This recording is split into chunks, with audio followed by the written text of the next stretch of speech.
ধন্যবাদ ধন্যবাদ হুমায়ুনকে। এটা বিশাল মিছিল আমাদের মাঝে আসছে।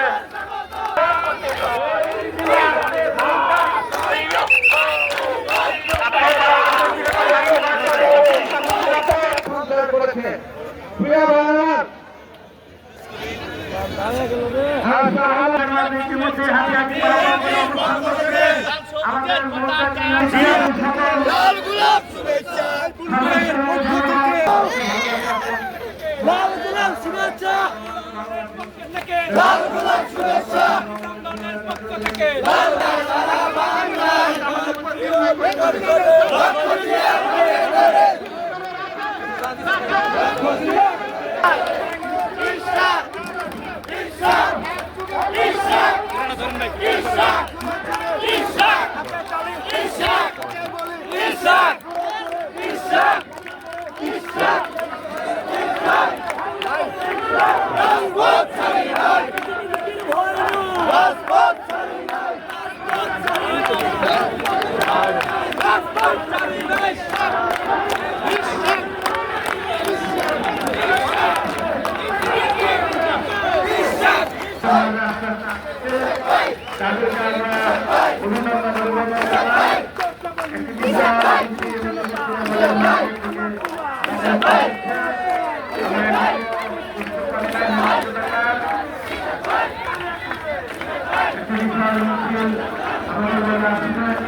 এখন 6 নং ওয়ার্ডের 7 নং ওয়ার্ডের ছাত্রনেতা লিমন স্যারকে ফুল দিয়ে বরণ করে দিচ্ছে। ছাত্রদলের নেতা লিমন 7 নং ওয়ার্ডের।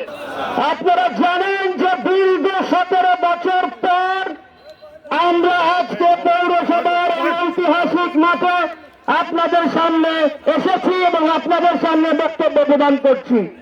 আপনারা জানেন যে এই দীর্ঘ 17 বছর একটি ফ্যাসিস্ট সরকার বাংলাদেশের বুকে যেভাবে আমাদের অত্যাচার করে এসেছিল, আল্লাহর দয়ায় আমরা সেই ফ্যাসিস্ট সরকারের অবতারণ করেছি ইনশাআল্লাহ। আপনারা জানেন এই 17 বছরে আমাদের কালিয়াকুড়ের পৌর এবং উপজেলার হাজার হাজার নেতৃবৃন্দকে অত্যাচার করা হয়েছে, হাজার হাজার নেতৃবৃন্দকে জেলে ধরা হয়েছে, হাজার হাজার নেতৃবৃন্দকে গুম করা হয়েছে, কিন্তু তারপরে তারা বিএনপিকে ধ্বংস করতে পারে নাই। আপনারা জানেন এই পৌরসভা কালিয়াকুর পৌরসভা এবং কালিয়াকুর উপজেলার যিনি আমাদের ধানের শীষের প্রতীক, তারা জননেতা চৌধুরী তানভীর আহমেদ সিদ্দিকী সাহেবের নাম শেষ করে দিতে চেয়েছিল, কিন্তু আল্লাহর রহমত কি দেখেন তারা কিন্তু সেই নাম শেষ করতে পারে নাই। আপনারা জানেন এই দীর্ঘ 17 বছর তারা বিডি পুলিশ দিয়ে, এসপি দিয়ে, এনএসআই দিয়ে, পুলিশ দিয়ে, বিডিআর দিয়ে বিভিন্ন রকম আইন সঙ্গেকারী অত্যাচার এইসব সংস্থার লোকজন দিয়ে আপনাদের অত্যাচার করেছিল। আমরা ঘর থেকে বার হইতে পারি নাই। তারা উন্নয়নের কথা বলে, কিন্তু তারা কি মানুষের উন্নয়নের কথা চিন্তা করে? মানুষের ভালোর কথা চিন্তা করে? এই কালিয়াকুড়ের বুকে তারা তিনটা নির্বাচন করেছে, কিন্তু তারা বিনা ভোটে নির্বাচিত হয়েছে। আপনারা জানেন যে 2014 সালের নির্বাচন, 2018 সালের নির্বাচন, 2024 সালের নির্বাচনে তারা কিভাবে বিতর্কিত ভাবে তারা নির্বাচিত হয়েছে। আপনারা জানেন এই কালিয়াকুড়ের পৌরসভার নির্বাচনে তারা কমিশনার যিনি হয়েছেন তাকে পাশ করতে দেয় নাই, উল্টা পাল্টা করে ভোটের রেজাল্ট বদলিয়ে তারা তাদের লোককে নির্বাচিত করেছে। তারা নির্বাচনে বিশ্বাস করে না, তারা মানুষের উন্নয়নে বিশ্বাস করে না, তারা বিশ্বাস করে লুটপাটে, তারা বিশ্বাস করে ব্যাংক ডাকাতিতে, তারা বিশ্বাস করে ছেলে মেয়েদের খুন করতে, তারা বিশ্বাস করে এতিম ছেলেদের রাস্তায় পড়ে মারতে, তারা বিশ্বাস করে ছাত্রলীগের হেলমেট বাহিনী দিয়ে লোকজনকে অত্যাচার করতে, তারা বিশ্বাস করে মা বোনদের সম্মান সম্ভ্রম লজ্জিত করতে। ইহার নাম হচ্ছে আওয়ামী লীগ। তারা মানুষের ভালো চায় না, তারা চায় না বাংলাদেশের মানুষ ভালো করে থাকুক, তারা চায় না বাংলাদেশের মানুষ জাগুক। আজকে যদি আপনি ছাত্রলীগ না করেন, যুবলীগ না করেন, আওয়ামী লীগ না করেন, তাহলে আপনার চাকরি হইবে না। আজকে আপনারা জানেন আমাদের এই পৌর এলাকায় অনেক মিল ফ্যাক্টরি আছে, অথচ মিল ফ্যাক্টরিতে যারা কাজ করে তাদের কোন রকম সুযোগ সুবিধা দেয় নাই এই 17 বছরে। তাদের অন্যায় ভাবে ব্যবহার করা হয়েছে, তাদের অন্যায় ভাবে তাদের সবকিছু কেড়ে নেওয়া হয়েছে, তাদের অন্যায় ভাবে তাদের ছেলে মেয়েদের পড়াশোনা থেকে দূর রাখা হয়েছে।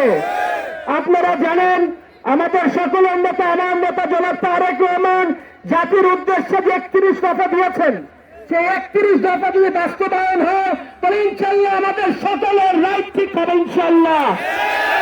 আপনারা জানেন এই কালিয়াকুড়ের মাটিতে জনাব চৌধুরী তানভীর আহমেদ সিদ্দিকী সাহেব আমাদের কি পরিমাণ উন্নয়ন করেছেন।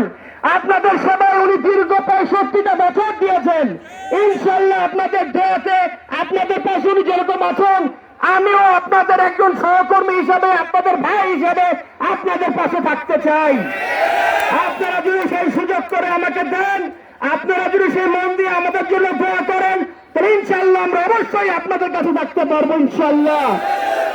আপনাদের কাছে আমাদের বাংলাদেশের 3বার প্রধানমন্ত্রী বেগম খালেদা জিয়ার জন্য দোয়া চাই, আমার নেতা জনাব তারেক রহমানের জন্য দোয়া চাই, আমার পিতা জনাব চৌধুরী তানভীর আহমেদ সিদ্দিকী সাহেবের জন্য দোয়া চাই, আরো দোয়া চাই সেই সব হাজার হাজার বিএনপি কর্মীর জন্য যাদের গুম করা হয়েছে, যাদের জানাজা আমরা পড়তে পারি নাই, যাদের নির্মল খালে তাদের জেলখানায় হত্যা করা হয়েছিল, তাদের জন্য আমরা দোয়া চাই।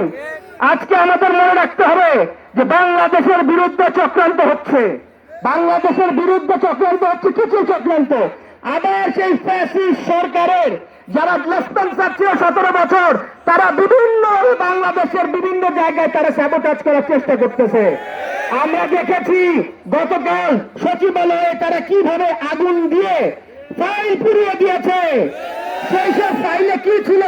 সেই সব ফাইলে ছিল আওয়ামী লীগ যে হাজার হাজার কোটি টাকা লুট করছিল, সেই হাজার হাজার লুটের টাকার প্রমাণ। তারা সেই প্রমাণ ধ্বংস করার চেষ্টা করেছে। তারা চেষ্টা করেছে তাদের বিরুদ্ধে যে মামলাগুলি হচ্ছে সেই মামলাগুলো যেন না হয় সেই জিনিস তারা চেষ্টা করছে। আসুন আমরা সকলে মিশে আমরা কালিয়াকুড়কে আরো শক্তিশালী করি, আমরা কালিয়াকুড়কে সবাই একসাথে রাজনীতি করতে চাই। আমাদের ভিতরে কোনো বিভাজন নাই। কালিয়াকুড়ে যারা বিভাজন করার চেষ্টা করে তারা বিএনপির বন্ধু না। বিএনপি সকল ঐক্যমত্য ভাবে ঐক্যের সাথে তারা নির্বাচন ইনশাল্লাহ করবে, ঐক্যমত্যের ভিতরে ইনশাল্লাহ তারা দল পরিচালিত করবে, ঐক্যমত্যের ভাবে আমরা সকলে ইনশাল্লাহ আমাদের যা যা করণীয় সবকিছুই করবো ইনশাল্লাহ। এবং আপনাদের কাছে আমি আরো বলতে চাই যে আপনাদের দোয়া দরকার, আপনাদের ভালোবাসা দরকার। আমার বাবার সাথে আপনারা যেভাবে দীর্ঘ 60-65 বছর ধরে ছিলেন, আমার সাথে ইনশাল্লাহ থাকবেন এবং আপনাদের সকলের দোয়া এবং ভালোবাসা চেয়ে আমি আমার বক্তব্য শেষ করছি। এবং আমরা চাই ইনশাল্লাহ ভবিষ্যতে আমার নেতা জনাব তারেক রহমান বিয়ের দেশে আবার এই বাংলাদেশে বেরোত আসবেন, বেগম খালেদা জিয়া আবার বাংলাদেশের প্রধানমন্ত্রী হবেন, জনাব তারেক রহমান বাংলাদেশের প্রধানমন্ত্রী হবেন। এবং এই অনুষ্ঠান সার্থক করার জন্য যারা সার্থক দিয়েছেন সকলকে ধন্যবাদ, সেই সকলকে ভালোবাসার জন্য বক্তব্য শেষ করছি। খোদা হাফেজ, বাংলাদেশ জিন্দাবাদ। আসসালামু আলাইকুম।